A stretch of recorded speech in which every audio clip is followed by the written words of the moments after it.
Shalom Ouvracha. On sait que quand on fait la tfila, on doit être bien habillé, surtout quand on arrive à la Shemona Esrei. On doit avoir des habits qui sont présentables.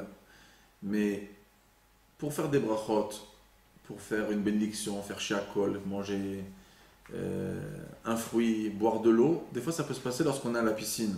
On se retrouve en maillot de bain. Bon, c'est évident qu'on ne va pas faire de bracha sans avoir la tête couverte.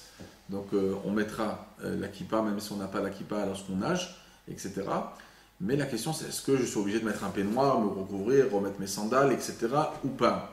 Il faut savoir que d'après la halakha, le plus important, c'est de séparer les parties inférieures du corps du haut du corps. Donc le fait qu'on a déjà un maillot de bain, ça nous permet de faire cette différence. Donc halakhiquement parlant, il suffit d'avoir une kippa, même si quelqu'un par exemple il est dans la piscine, et il a mis la kippa sur la tête, il voudrait boire un verre d'eau, il pourrait faire Shakol Nia Bidvaro sans avoir besoin. C'est un endroit d'abord où on peut être découvert, il n'y a pas les problématiques du Siman 2 de Shulchan Aruch d'être découvert dans certains endroits. C'est un endroit où les gens se tournent de cette manière-là.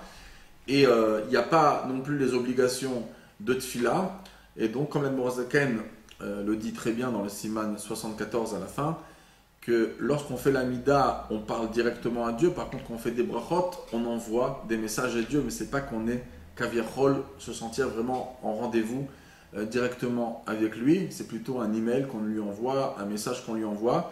Et donc, il n'y a pas les mêmes lois rigoureuses. Donc, si quelqu'un, par yirat shamaim, par sentiment de respect au nom d'Hachem qu'il va mentionner, il pourrait bien sûr prendre sur lui le hidour, de se mettre un petit peignoir au moins pour que ça soit plus présentable.